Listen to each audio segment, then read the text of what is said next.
I don't know why in NASCAR, if you can have someone black flag for forcing you below the yellow line to stop them from passing you, why can't we stop the guy that is swerving at 150 miles an hour when the pack is coming at 190 who's trying to cause a wreck? The following is a production of Dirty Mo Media. Hey guys, welcome to Actions Detrimental. I am Denny Hamlin, driver of the Progressive Toyota this past weekend. My co-host, I haven't introduced him in a while, but his name is Jared.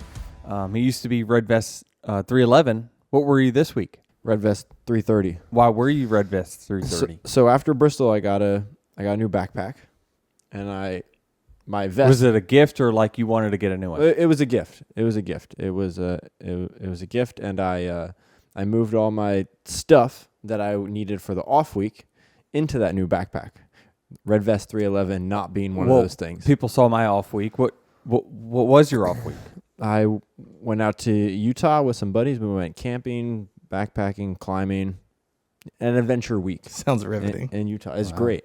It was great. Up until the last few days? Yeah, the last 2 days were kind of tough because we started up in Salt Lake City in Moab, which was about 85 degrees in desert weather. And then we went south to Bryce Canyon, which was about 10 degrees, 15 degrees at night. So camping outside in 15 degrees is, whether you're prepared for it or not, it's a challenge. That'd be my kind of night, though. I cannot get it cold enough. I mean, I love it. I'm freezing. Well, 15 will do that. Were you prepared for it? 15 be a little rough, though. I was, yeah. Like my sleeping bag was very prepared for it. I had plenty of layers, but it's just like, it's not comfortable in any way, you know? Yeah. And camping is meant for, I learned this more, that camping is meant for back sleepers. Good point. So if like you're a back sleeper, laying on the ground is easy, but I'm a side sleeper. So like, it's just, I don't know. It's just not ever Are you comfortable. both sides or do you? Yeah. Like every hour you switch, you know? Yeah. Well, that was your off week. I know your fans are wanting to know what you did. Obviously, me and my family, we went down to Palmetto Bluff, I believe it was, down in South Carolina. Brought my parents, my sister, the kids, and whatnot. It was a great time down there. It's just fantastic. Jordan put a picture in the, we have a shared album, an iPhone album, and there's like a family photo of you guys all eating dinner. And it's like the Step Brothers photo where Dale and they get their picture taken while they have food stuffed in their mouth, and you're like, it's bad. Like mashed thank potatoes. God you didn't post it. Oh, thank God. Your dad loves to fish? No. My dad doesn't like to do anything but work on cars. Oh, I just saw, it seemed like a lot of content about fishing. I just, he's not in the greatest of health, so I was like trying to figure out, well, what can we do that like is kind of right there near the house that we rented, and there was just like this tiny little pond. What you saw is what you got. There was just this tiny little pond. It was part of an inlet to that area, and so we went to the recreation area, got some fishing poles, and they said, hey, if you catch anything, take a picture of it because a buddy of ours is a big fisherman, and if he catch anything worth seeing, let us know. And I mean, he threw his line in. It must have been 10 minutes. He caught a major bass. When I don't feel like I'm underselling it when I say it's 4.5, 5 pounds. It was big. It was legit a big bass. And so then we spent the next day just trying to catch another one, and we kept having these baby alligators like trying to snag our worm on the way in. So they would just kind of troll right around the dock where we were at. And so my dad just kept, look at this alligator, look at this alligator. And like he would just kind of take the bait and like, tease the alligator with it. Well, finally one of those alligators got a hold of it. And so then we're thinking, well, who's going to put their hand in there and get the hook out? And so Dad said, I'll grab them. Because I don't know. I wasn't sure of the strength of them. Yeah. I wasn't going to put my hand down there to grab him. But he grabbed him. He says, all right, get the hook out. I says, all right. So I grabbed the pair of pliers, get it out. He goes about on its day. It goes right back to trolling the worms, though. Like he was not fazed one bit by the hook in the mouth. So I got my fish. a day later, it was not as big as my father's. But that was a great moment for him. He sent it to all his friends. They were all really entertained by it. So that was cool. It was a great weekend off. We only get one of these a year, so it's you got to enjoy it. And certainly, I had a lot of fun. Well, we went to Talladega this weekend. We had some off-track stuff that was kind of in between the two. One that wasn't on the list, obviously, was Rodney Childers and Spire splitting. It was interesting to see it happen so soon. I thought that the results of the 7 have improved. Now, I think that the team itself had made improvements year over year, so some of those results might be a little misleading. But generally speaking, the 7's been, I thought, more in contention this year. Obviously, Rodney has been really a game changer in the game in the Gen 6 area, and before. When he really could, kind of put his fingerprints on the car, I felt like he was, certainly one of the best crew chiefs to ever do it during that time. When it came to the next gen, obviously the results weren't there as much, but there's just so many other factors that go into it. You're with Stewart Haas when they're, beginning to close, and how much effort are they putting in? Obviously, your pit crew matters. Everything matters, right? And so it's hard to really speculate that, it's just him and a car combination problem that doesn't seem to work. But it's certainly, the results haven't been there over the last couple of years, but it's just, it's too hard to point fingers on one thing or another because, everything is so small and the details all matter. And Rodney is a detail person. So it just seemed like a culture thing. More than likely, I don't think it didn't seem like it was a performance thing that much. I think that people come with big expectations. When you put a big name on the pit box, it does come with some high expectations. I heard an interview. One thing that kind of just rubbed me a little bit, kind of the ick was, an interview I heard with him. In Sirius XM, this was in the off season when they had like a Spire day, and Rodney came in. He's like, yeah, just kind of, they're talking about like how are you meshing with the other teams and this that at Spire. And he's like, I just kind of keep to myself, and we just had a meeting just to have a meeting, I think. And I was like, ooh, like that's it's not the best way to kick this thing off, for sure, but. It ran its course 9 races in or 10 races in. So, both felt like they had to go in a different direction. Do you think he finds his way back into the sport next season? I do. I think, there'll be teams that want him. I don't be surprised really if a team is struggling mid-season and wants to make a change, and, you look at what's the best available, and maybe you could bring someone in. It is hard in the middle of the season because you don't have that time in the off season to kind of get acclimated to the team that you're going to. You kind of get jumped right into it. So that part would be difficult. But still, I don't think he'll sit on the sidelines for so long. I have a question, and this you may not know, being you're not at Spire, but crew chief contracts. I know in other sports, if a coach gets let go, that the franchise still owes them what's left unless they get another job, and then that contract's voided. Or it gets taken off. Yes. Of the amount that they owe you is taken off of what your current job would pay. Would that be similar for a crew chief? Be. Yeah, it should be. So that can maybe hinder some teams wanting to get him mid-season or something, right? Is they don't want, like, why pick up this extra money?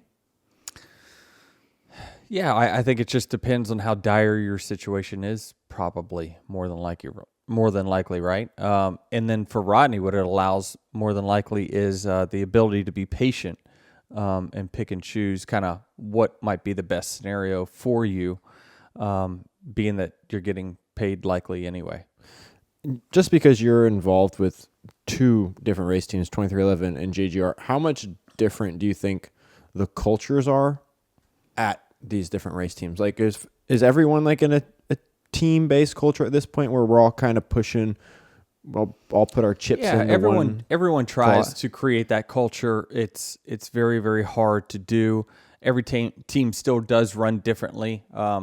If you look at 2311 and Joe Gibbs Racing, the two teams that I'm closest with, that I walk in one door, walk in the other on the same day, they are still built wildly different, very, very different. And you're not saying one's better than the other for sure, but it is different. Again, a lot of it is because we came in late to the game, right? We've only been here for a handful of years, where others have had, they've had to gone through many, many transitions of different cars and all kinds of different stuff. And they used to have this department or that department. Now they don't have that. Now they have a bigger quality control department. It just all has changed over time. And with us coming in late, we were able to kind of build something, a little bit smaller that was really focused around, well, what do we need for this next gen car? Championship going back to Miami in 2026. Yeah, it's that's exciting. I certainly believe that it deserves to come back. I really hope it's part of a championship round. I would love, it'd be awesome if it was like Phoenix, Vegas, Miami. Like, that's the championship round. And then every year it just rotates which track is the final. That would be fantastic. You got a short track, an intermediate, and then the super intermediate, which is the Homestead that, it's wildly different than anything that we run. So that would be ideal in my world. But I know that financing, Jordan Bianchi reported that, NASCAR is doing this regardless of kind of the financing that comes from the city itself, which is good that they're certainly putting a priority on the competition and changing things up. I think it does get a little bit stale sometimes when you continue to have the final championship race in the same place. All-Star format. All-Star format's okay. Does it have a gimmick in there? Yeah, but it's not super gimmicky. Like, I understand. I hear some people talk about, this is just all we need is NASCAR to open up Pandora's box of, they can throw a caution whenever they want. I mean, it could be worse. We know it's coming. So you might as well just plan for it as a team that, okay, between laps, more than likely, if we don't have a caution between lap 175 and 220, they're going to throw a caution. So you might as well just bank on that. So this is the promoter's caution for those listening, if you're not aware. Right. Yeah, so the team at SMI, Marcus Smith and group are able to choose when they throw a caution. It's a 250-lap race, but they have to throw it before lap 220. And then if there's a caution after lap 200, then there will be no promoter's caution. But what I'm more interested in when we talk about All-Star format is that the teams shut down this idea of run what you bring idea. Run what you brung. I know, it doesn't make sense. The idea that was put on the table. Sounds better. There's I tried to contact, and I did make contact with a few teams on what their reasoning for agreeing or disapproving this thought or idea. Generally speaking, if you're just talking to me, the race car driver, and the fan, I'm going to say, damn, I wish we had this. This would be fantastic. There could be possibly something that gets learned for the short track package that could make it better. The thought of having cars that are different speeds than each other is fantastic. That means passing will be more plentiful. There's a lot of positives that could come from that. And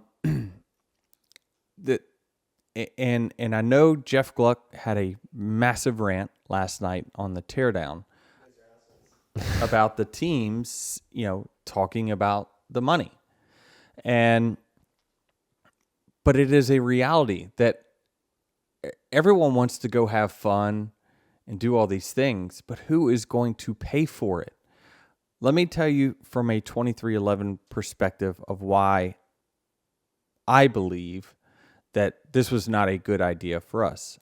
And this is also backed up by another 3-car organization. I talked to their one of their owners as well. And then I spoke to another team as well about why they approved or disapproved. But from our perspective only, and I'll only speak to ours, is that we're going to destroy 3 of our cars to build this car, right? What do you mean destroy 3 of your cars? So under the rules that were kind of put in front, it was like you have to use next-gen parts, but you can do whatever you want to them. So what we're going to do is destroy every piece and part of that car and make it lighter or something. Like we're gonna modify it. We're gonna bend the chassis. We're going to do all types of things to this thing that will make it illegal at any other racetrack that we go to. We've been very, very transparent in the fact that this car cost over $300,000. Okay, do the math real quick. Okay, if I put my 3 cars on the racetrack and I just to build this wild illegal car, I'm going to destroy it. Now I lose 1 car out of my fleet. So I only get 7 cars per door number. So that's 3 cars that are wiped out of my fleet that I'm not going to get a replacement for, because it's not, you only get a replacement car if the car has, damage to it. If you wreck it, you got to show NASCAR that it's wrecked, it's bent, or it's whatever, and you need another chassis. I can't afford to lose that out of the rotation. We used to have Couldn't you ask 14. them? We used to have 14 cars. Now we're down to 7, right? The whole cost cutting thing is to shorten up how many cars we have in our stable. So yeah, can you ask for another chassis? Sure. But I'm going to spend $1 million just in parts and pieces. We haven't even developed anything yet. So just in parts and pieces to replace all this that we're going to modify, we're going to spend a ton of money. And it only pays $1 million to win. And people say, it's paid $1 million to win for 30 years. For 30 years. It's not that cool anymore. Even if one of my cars won, I don't see this as even remotely a break-even proposition. And for those who, like Jeff Gleck, that complain about, well, all you talk about is money, it's because the teams don't have enough money. This is what we're fighting for. This is what we've been talking about. If you continue to lose money year after year, why would you just raise your hand and say, sure, I'll take another $1 million loss. Give me $1 million. I'll take $1 million loss. You can't do that. It's not sustainable. So it's not possible under the parameters that were set in front of us. And that was that do whatever you want. Now, if they tightened it up a little bit and said, you know what? I'm just throwing hypotheticals and I'm trying to do it on the fly here, but okay, there's no ride height rule, or you can run your body wherever you want it. Then now we're talking, right? We're not modifying parts. We're not, and first of all, I don't have the CNC machines and all this stuff that the Gibbs, Hendrick, and Penske's have. There's only really 3 teams that have all the resources to go manufacture or modify parts. So we would have to go to Big Brother and say, hey, would you mind, while you're doing those, can you make 3 more sets for our cars? That cost, I couldn't imagine what this would cost us. More than likely, I don't know, $2 million? It just doesn't make sense, guys. I trust me, as a fan and a driver, I wish we could do it. But under the parameters that were set, it just wasn't thought out enough. It's just not. It's not feasible. It's not feasible, and no team is going to sign up to voluntarily lose millions of dollars. Okay, that's fine. But you guys are also always complaining about this spec car that you have, right? So if NASCAR comes to you... Well, we didn't design this car, Jared. Right. I'm not saying you did. But NASCAR comes to you and says, Let's do a run what you brung thing. And your teams, you guys can bring whatever you want. That's kind of, isn't that NASCAR opening the door saying you guys can almost create this race? So then couldn't the teams just say, well, wait a minute, having this completely open box is not fair to everyone and we don't want to spend that money. But then couldn't your teams get with each other and say, well, let's like just alter this part or just affect the ride heights or whatever's. You going to trust every team to follow these unwritten rules, know. Jared? That sounds fantastic in theory, but these guys are all a bunch of freaking cheaters. All we're going to do is try to find the best, like, what is the most cheated up thing we can do to this car? I mean, that's just the way that it's going to work. And more than likely, here's the thing, is it who's going to keep us honest on that? Well, then clearly winning the $1 million is a big deal to you guys. If you can't just put that aside and like try to come up with a better race car, a better racing product for one race. If the $1 million is important enough that you guys will cheat for it, then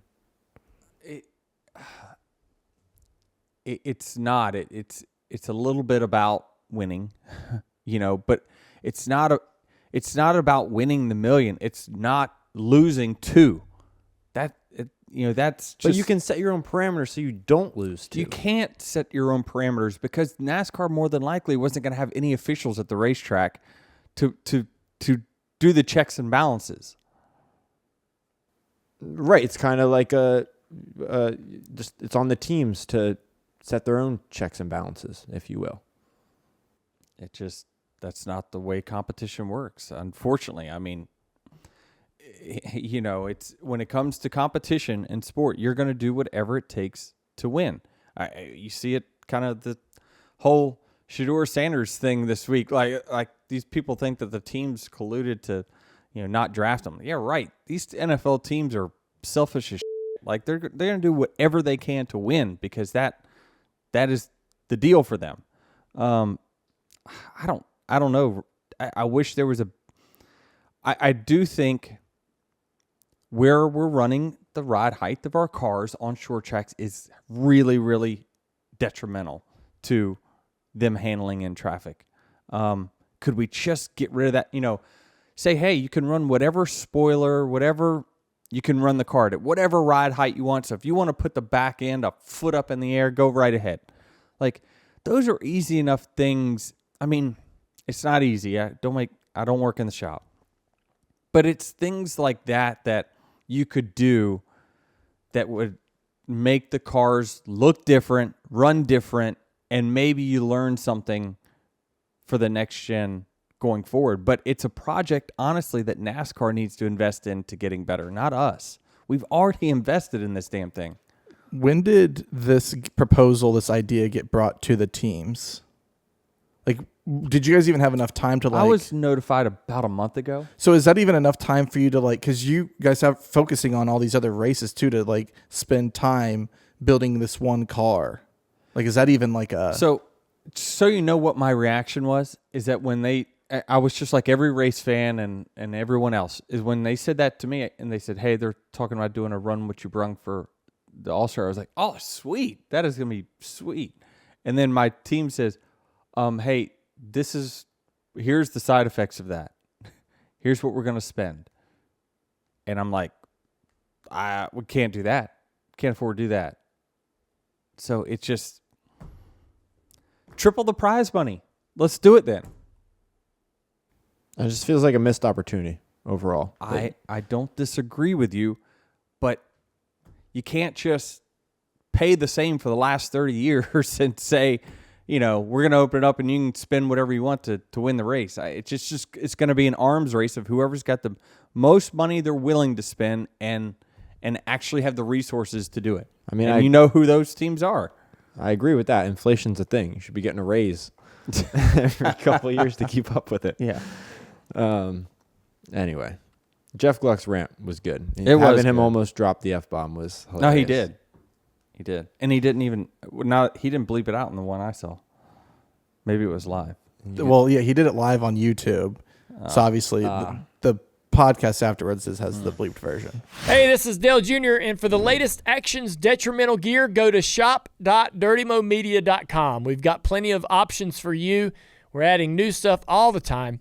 That's shop.dirtymomedia.com. One other thing that I had on here before we get into Talladega, I saw last week, when we were talking about the racing, generally speaking, this was kind of off the, where did we race? Bristol, right? I saw Carson Hocevar, and he was like trying to help and saying, what if we just went the other way? Instead of going soft tires, what if we went harder tires? Like, to make us all just kind of out of control and whatnot. He says, make their tires really hard so they have no grip and are heat sensitive rather than wear. On short tracks. They already are heat sensitive now, and they already don't wear. So that's kind of what we have. He says every time we go softer, cars are going to get better and better, be able to manage the wear. And then because they're softer, we go faster. And if it doesn't wear, then we end up just going faster. Okay, that's a great point there. Yes, if you go softer and there's no wear, that can potentially hurt passing. But he's saying the worst case scenario, and that is, well, we're going softer, but we're still not getting wear, which I agree, it still needs to be more. And he says when he recommended going harder tires, here's fundamentally where I think that is wrong, is that you have to have mechanical grip for the car in the back to pass the car in the front. If you rely your car strictly on aero, it's whoever has the cleanest air. So what we're trying to do with these softer tires is put mechanical grip back in the car.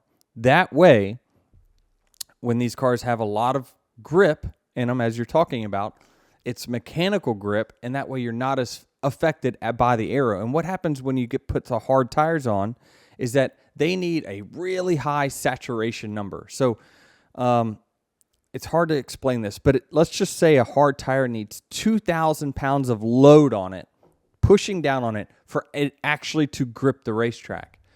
What we have found, and I know this because I've been in the sport for 20 years and gone through all kinds of tires, is that the harder we make the tire, the higher that saturation number is.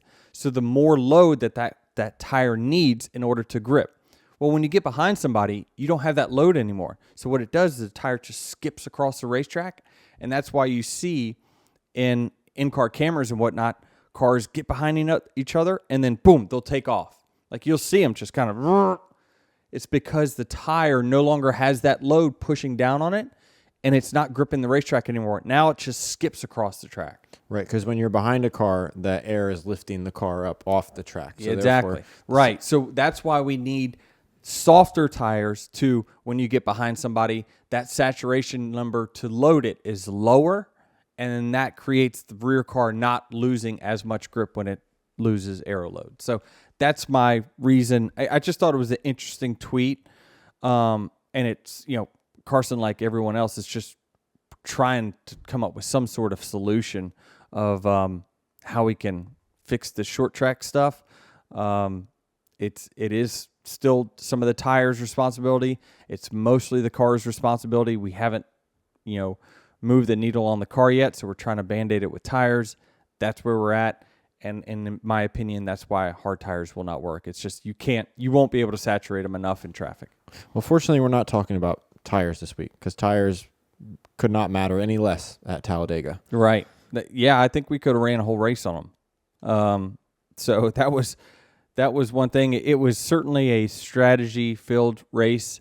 You saw the strategy of the Toyotas on the day was to just haul ass, screw all this fuel mileage stuff. We're just going to go lead the race, let the chips fall where they may.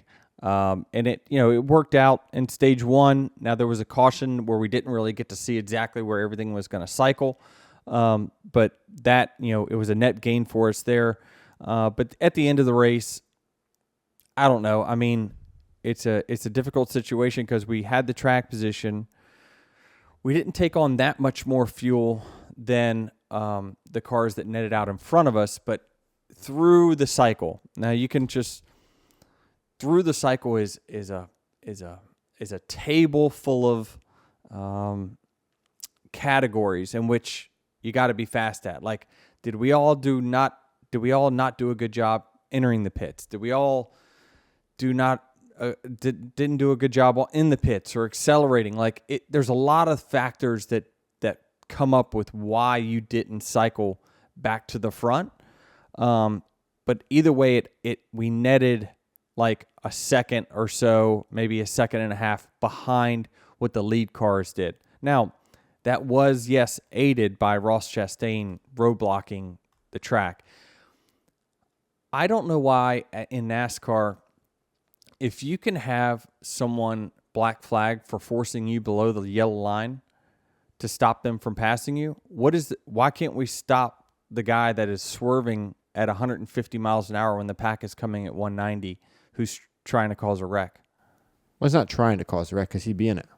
No, he's trying to get you to check up and then cause chaos, get you tagged from behind, just cause chaos. Well, he's just trying to like slow you down so he can have a better position, right? Because otherwise you're just going to blow by him. Well, there's a reason why we have a merge rule when you leave the pit area. You can't just leave the pit area and turn right onto the racetrack. Why is that?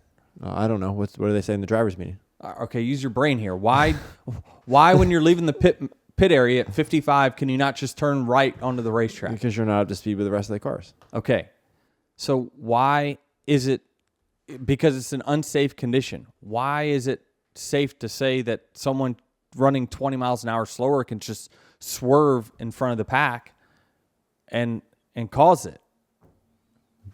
I don't know. Don't hate the player, hate the game. I don't know. Yeah, but I think the problem is, had Denny not made the move, we would have had this massive crash that would have been awful for the race. Sure, you would have. Yeah, I guess I'm a little frustrated by it because I've seen it getting a little bit out of control, and I would like to see something be said about the unsafe merging that that drivers are doing intentionally to block oncoming cars that are approaching them. Like they're not up to speed yet, right? So we got this line of cars going, and so they just said, okay, I'm just gonna swerve back and forth until somebody checks up or gets crashed. That's bullshit racing. Does that make? I mean, sure, I'm not disagreeing with you, but did any driver get out of the car and say, hey, that was bullshit, Ross, what you did there? I did. But I said it to him. I didn't say it to the media. Okay. What did he say? I just threw a theoretical at him that, roles reverse. If you had a decision to make, which is, if I threw that block on you and put you to a decision, what would you do? Would you lift, or would you say, Denny, sorry, you made a stupid ass block. You got to pay for that. That's what I hate, is because, if Hosar would have done that to him, he would have this long talk and he acted like high and mighty. Yeah, I mean, I don't have an opinion on that, but I believe the roles reversed. He would probably just run into me, and say, I would think he would run into me, as he should, and say, dude, I didn't make you swerve. I was running my lane with the pack of cars that was on the racetrack. You tried to merge up into a lane that, that wasn't there. So I just think it's bullshit racing. And I think, I guess you got to just hold it down. And, if you cause a wreck, hopefully you spin them out and don't wreck yourself. That'll be hard to do. But at some point, I mean, I've gotten caught in wrecks and finished so horribly lately on these super speedways. It's like, what do I care? You just got to, at this point, just cram it in there and say, sorry, it was your fault, not mine.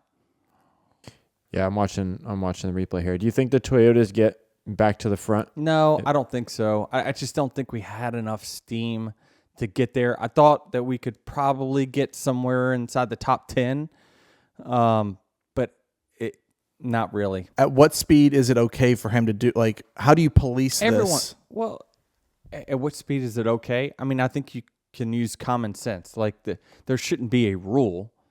It just should be common sense of, like, you can see, let's see. At the end of stage 1, the Hendrick cars were coming, I don't know, 5 miles an hour faster than me. I was in the middle lane, and it was like, okay, if I go up here and try to block this, it's just going to cause a huge wreck, and I'm more than likely going to get wrecked. So I'm not going to block them. That's not worth it to me. I'd rather just take my finish, which is pretty good in the stage, and live to run another lap.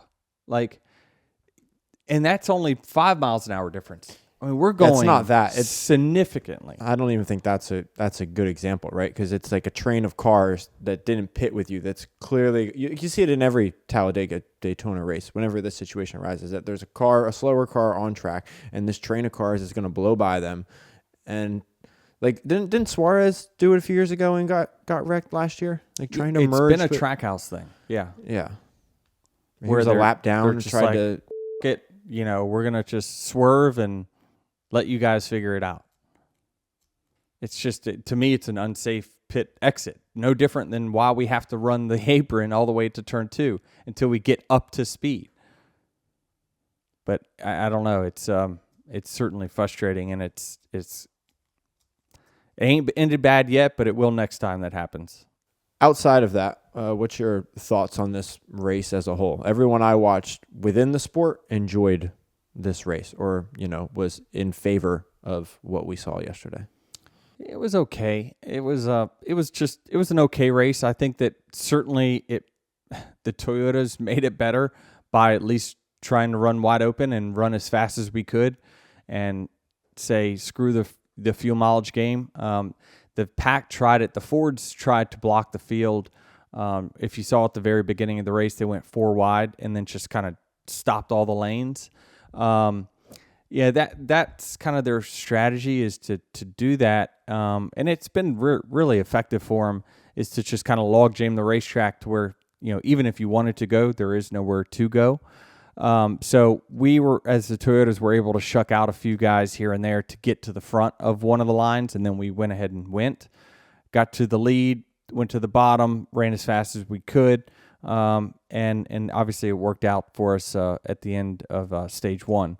But if you would have just seen 3 and 4 wide racing, just nobody really going anywhere, I don't know how great that would have been. So it was probably made better by the Toyota group that decided to actually race for the entire event. But overall, I don't know. I'm very biased because I know how it used to be, and I'll just be one of those old grumpy men on the porch, saying "get off my lawn," saying it is not what it used to be. When I cycled back out and I saw that I was 20th, there was nowhere for me to go. My team says, "All right, you're a little short on fuel," so I'm like, "Well, okay, can I get there?" Yeah, you can get there.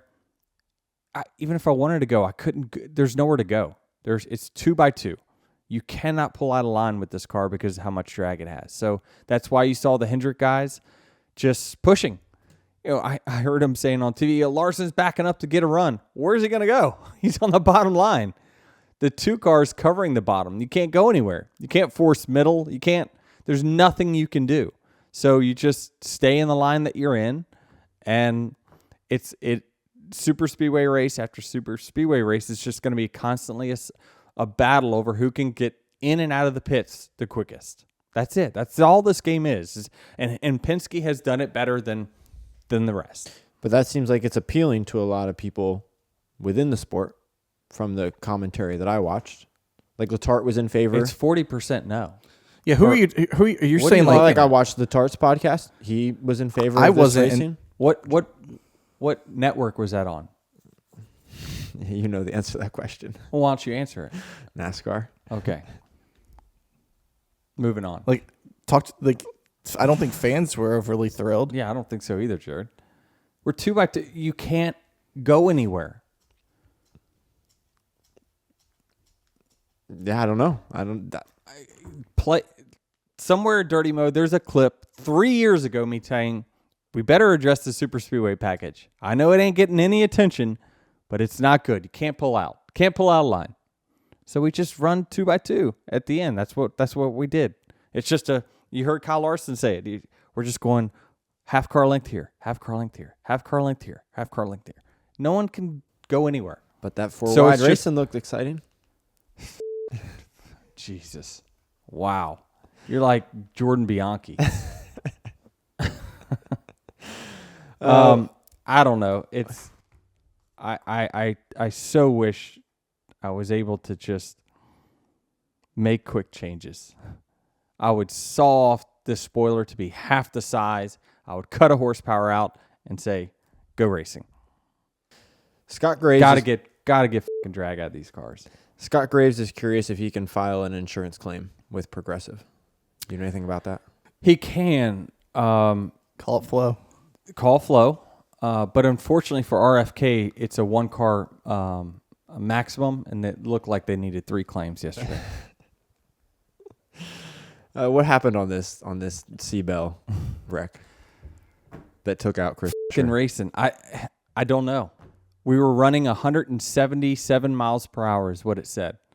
So we're not even up to speed. And I have for forever, when I'm the 4th car in line pushing or inside, I always push the car all the way until turn 3 after a restart. And I have done that for forever. And it's never been a problem. And it just spun out to 20. So what does that mean? I don't know. We're not up to speed. Like, what is that? Yeah, so usually when you're not up to speed, you're able to push more aggressively and you're able to stay in contact in the corners. So when the cars are fully up to speed, it's you can do it, but it's very, very difficult to push someone in the corners because you're on the edge of grip. So you're running fast enough to where the car is it's planted, but it's not fully planted. Like, for instance, in the 2000s, when you watch Superspeedway racing, a lot of people said, hey, I watched the 2004 Talladega race during the off week and whatnot. If you notice, there's a gap between all the cars. That's what created huge runs, and it allowed you the space for Dale Earnhardt and Dale Earnhardt Jr. to dice between lanes because they would hit a gap, boom, they get a run, go to the next lane, hit a run, go to the next lane. Now we're all just pushing. There's nowhere to go because we're able to run so close to each other because the cars have a lot of grip. Well, when you're accelerating, to go back to where we started, on the restart, you're going about, I don't know, maybe 130 entering turn 1. So the car has massive grip. It's not on the edge of out of control at all. So you can push that car up front. And usually all the way until you get to turn 3, that's when you got to let go. Because now you're up to 200 miles per hour. They're entering the corner. They're going to be on the edge of grip. When I say the edge of grip, it's relative. And that's when you need to release the car in front of you and get off of them, or else they'll spin out. Well, usually when you're going through turns 1 and 2, and especially as late as the start-finish line is at Talladega, where it's more towards turn 1, we're going actually slower off of turn 2 at Talladega than what we are at Daytona. So, and Daytona's a track, certainly, it's very easy to push someone nearly all the way around. Now, there's a difference in when the tracks were paved and whatnot, but that, it is a factor. So what I'm saying is that Seabell should have been going slow enough, and we should have been going slow enough where he was able to take a slight push all the way around the track.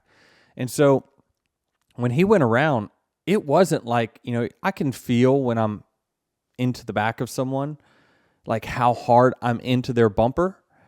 And I felt like I was barely there. Just, when I like to bump draft, I don't bump draft. I like push draft. So I always slow down, get to their back bumper, and then shove them forward. I never really like to hit them and knock them forward. So I got on his bumper, laid on it, and just stayed on that push all the way around. And then next thing you know, I turned his ass right to the infield. So it's on me. I mean, I told Seabell, I'm like, dude, I'm so sorry. He's like, dude, I don't blame you. That's what we do. And I was like, I said, I still feel like it's my responsibility to look out for your back bumper. Like as the pusher, you are responsible for the car in front of you. And so it's on me for that reason that, I needed to be aware at the first moment that I saw his car twitch. That's my problem. I never did see it twitch. is that the moment you see that person starting to get out of control, you got to let them get the back of their car back settled. And I just never saw it. And it was unfortunately at a part where it looked like, it was a vulnerable spot from where we have banking on the track to where it flattens out. And I just spun them out. So is there anything that you learn from this going to the next Talladega down the road? Certainly I'll be way more sensitive. I mean, it made me gun shy the rest of the day on the push drafts that I was doing. It did. I was like, one maybe is an accident. You can't, if you do two, like in one event, like it's not going to be a good look. So I was a little more apprehensive the rest of the day. It seemed like I could push Fords. They were a little bit more stable when I pushed them versus others. Although the 77 seemed, when I was pushing them, pretty stable as well. But when I got behind Toyotas, it was, and I didn't feel great with people behind me either. So it just, maybe it's a thing where we just got to get our cars a little bit better. Yeah, is it the shape of the nose at all that matters? I'm not sure. I've never really had an issue with it. And we've run this body style now enough on speedways where I've been able to push a lot more aggressive than that. But it just, I don't know. It just was a unique situation that I hadn't seen before, especially running the speeds we were running. Austin Cindric wins. He locks himself into the playoffs, which is huge considering the points penalty he had just a few weeks ago at COTA. NASCAR didn't suspend him, gave him 50-point penalty, and now he's in the playoffs with a win. Yeah, but he could have been without those points if they suspended him. Right, and then we would have had a waiver situation. Yeah. Yeah, I heard them talking about this on the teardown. Yeah, I get it. It just is so dependent on who you are. Like, do 50 regular season points matter if you're Shane Van Gisbergen? No. Does it matter if you're William Byron? Yes. You know what I mean? Because right. it affects where you're going to be at in the top 10. So it's just the problem with the penalties is it's the magnitude of it is that it's different for each person. So I believe that, if you do this right rear hook thing that we talked about, and I said at the time, I think it is significant. He only averages 20 points per race anyway, or 22 or something like that. I thought I saw the stat. So it's more like a 2-race suspension for him. But if he goes and wins a race, then it becomes a moot point. So maybe at that point, maybe just say it's 10 playoff points. Just, no matter who you are. So it's 50 regular season points and 10 playoff points. That way you're covering all your bases for everyone at that point. Right. I guess it's not really a surprise winner, though, because you've gave Austin his flowers on Superspeedway racing on this show many times. Yep. Yeah, I think that he does a really good job. Their team itself does a fantastic job on and off the pit road. The drivers do a great job saving fuel. They know how to make runs when it comes time for that. So, yeah, I believe that, he's got the perfect scenario right there to be good at it, and he takes advantage of it, and he is. And then lastly, this news came out after the race winner was obviously declared, but Joey Logano and Ryan Preece disqualified for 2 separate issues with the car. I think Joey was missing a pin in his spoiler. Yeah, it appears that, I think this is correct, is that there's like this L bracket that holds the spoiler to the deck lid. So you have a spoiler. Let's just pretend this is the deck lid. Let's do a little show and tell. There's this L bracket that keeps the spoiler from deflecting down when you run high speeds. Obviously that thing can get pushed down, so it keeps it in place. Well, one of the bolts that holds that L bracket, I think, had came out, and so the side effect of that is that if it's not anchored to one or the other, the spoiler itself could deflect itself down. Inadvertent or not, that's why. I'm wondering if Cindric was a little nervous when they were caught wind that there's something going on with the 22 car. You know what? I don't think the Penske team could get out a press release quick enough that we're not appealing. Everything's fine. Everything's fine. Just let's move it on. Moving on. I mean, let me check the rest of these bolts. Right. So if something comes out, they're saying, well, you should have had it tightened properly, and so it doesn't Yeah. matter if it was during the race. Yeah, it doesn't matter. If you remember I think Rodney in the 4 car had like 3 windshield bolts missing out of their front windshield. It doesn't matter why. There's no reason they should come loose. And then Ryan Preece also disqualified from his second place finish. Yeah, I don't know. I'm sure a few of the NASCAR podcasts will kind of break down exactly. Bosie will be all over it. Yeah, what it was. So I'm not sure. He had like 2 shims instead of 3 or 3 instead of 2. Is that? Yeah, that sounds from it. I don't know, but it's something that has to do with that area. Again, most all penalties that you're going to see coming on a super speedway is because the teams are trying to do everything they can to get that spoiler out of the air by either deflecting it from the front or making it invisible from the rear, because that's how the car goes faster. Anything else you take away from Talladega yesterday? No, not really. I didn't think there was any surprises. There was no big one. that was surprising. It was, but I just think that since we had those green flag cycles, that kind of promoted more the, all right, where are we going to cycle out? Once it gets too wide, the speeds go so fast that it's hard to really get a third lane going at that point anyway. And nobody is willing, they've seen what happens when you pull out a line at the end of these races to the third lane. It goes nowhere. So everyone just, if you're 18th last car on the outside lane, you just know that that's where you're going to finish that day. It takes some sort of, and it happened on the last laps. There were a few guys that were starting to sputter and run out of gas. So that created some disturbance in the pack. And so there's a great video of Bubba Wallace going from 20th to 10th on that last lap. And it's because the pack became disturbed. There was gaps. There was holes to hit.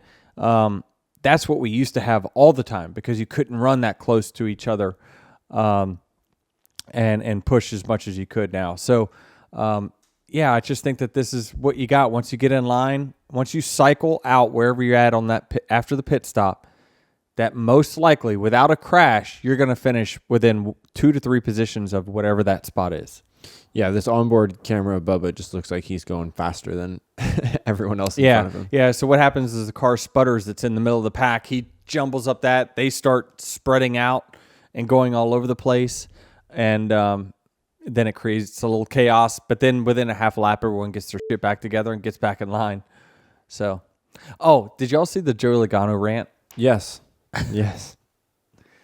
What is it about these Penske guys that lose their mind?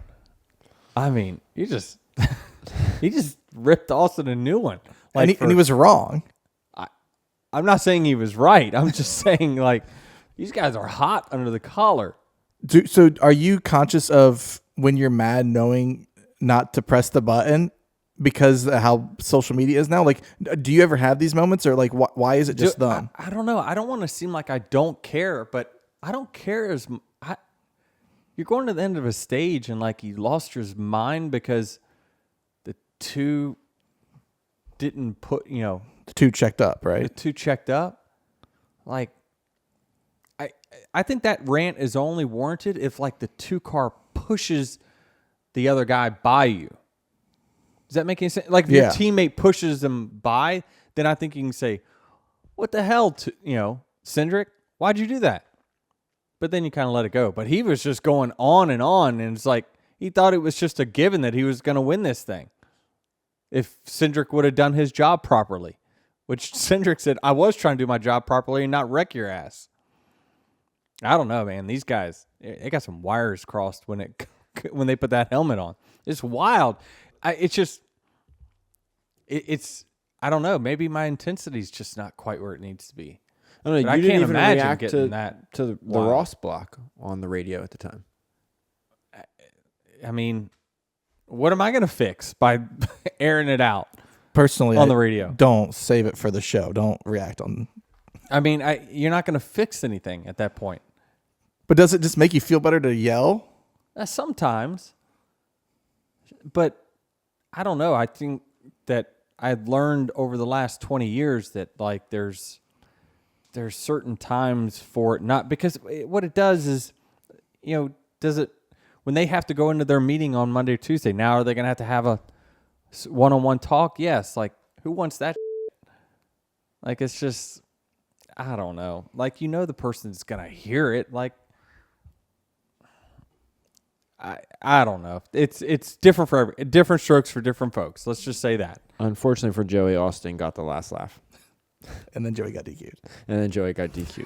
So, tough day. Oof. I got a review here from Eli on Spotify. Love the show and hearing it from a driver's POV. Hate to say it, but it's made me a DH fan. Well, appreciate that. Thank you for that review. This is a 5-star from Eli, right? It is on Spotify. Oh, fantastic. Well, make sure you listen in. We're on all platforms, and so check out our YouTube page as well if you want to see us live and in action. Did you see that boat in Arizona on the lake? The tweet was, everyone's okay, just a few bumps and bruises. Is that inside. When I was talking about it, I was worried. I was like, oh, man. Because they're like harnessed in there. Man, that thing hit the water. Oh, so hard. I mean, you'd have to think that those guys are strapped in there and such like, because they know that that's got to be I get it, but possibility. It's like hitting concrete when you hit water at that. I know. What's crazy is it looked like a toy boat, like the way it lifted off the ground, how high it went. But surely they know at a certain speed this thing is going to lift, right? I mean, I've seen so many speedboats do this before. Like, once it gets to a certain speed, and again, you have this flat bottom like we have on these race cars. And by the way, the 20 nearly. Do you see his right front tire start to lift? Oh no. Oh yeah. And I'm telling you, at that point, he had to be going only 150 at the most, and that thing started to lift up. I never understand when NASCAR says that the takeoff speed is 320 miles an hour. Like, what does that mean? We these cars are lifting at 150. Do you see it? Yeah, it starts to lift. I think NASCAR is real thankful that car didn't lift off the ground, because that would have been a serious wreck had it lifted off the ground where it starts to pick up. Yeah, I said in my interview this past week, I think Ryan Priest didn't love it, but that, when's the last time we had some like a serious injury from flipping? I mean, certainly it's not been the last 20 years, right? Like I'm saying serious injuries. Right. Like all the serious injuries have come from head-on impacts. Or side impacts, rear end. Or rear end impacts. It hasn't been from turning over. Like, he asked me, he says, have you ever turned over? And I says, no. I said, you know what? Actually, I did turn on my side in an Xfinity race. I think maybe my rookie year at Talladega. But it just it didn't really do much. I just feel as though, and again, this is someone that hasn't gone through it, to be clear, that you're dissipating energy when you're flipping. Like, I'd rather do that than hit a wall. I'd rather be that or Zilich and Connor. I'd rather just Bell. Yeah, that Zilich one. Ouch. But aren't you crap. Don't they build the cars in a way that if you hit, like you're going to hit the wall like this, right? But if this car lifts off the ground heading for the inside barrier 20 yards from the wall, we don't know where the contact's going to come from. That's fair. That's a fair argument. They have, though, made this car, if this car has improved anything, it's been that kind of the top crush down of it is significantly better than our previous car. So, I mean, I don't know. There's pros and cons of it, but again, there's been a lot of injuries in our sport for the last 20 years. I just don't know how many severe ones have come from flips, and if you were one of them, I apologize that we're overlooking you, but I just can't remember there being that many serious injuries in the last 20 years. Don't show me clips from 1985 where guys had their arms out the windows. It just seems as though I feel like it would be dissipating energy, and I personally, my body would appreciate that more than hitting something hard and abrupt and stopping.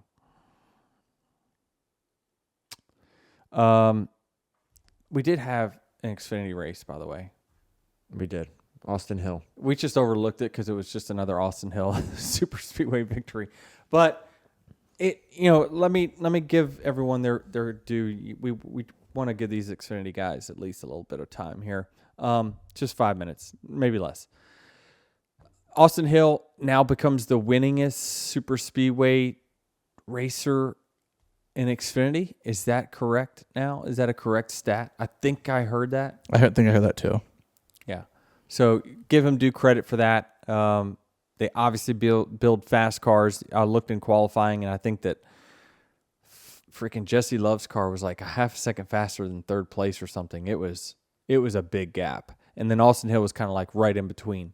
So obviously they've got the field covered on speed. But, man, I tell you one thing. I used to think there was no way I would sign up for super speedway racing, but I would love Joe Gibbs Racing, if you're hearing this, sign me up for an Xfinity super speedway race. That is how racing used to be. That's how good we used to have it, and we just never knew it. Like, these cars are moving around. You can create runs.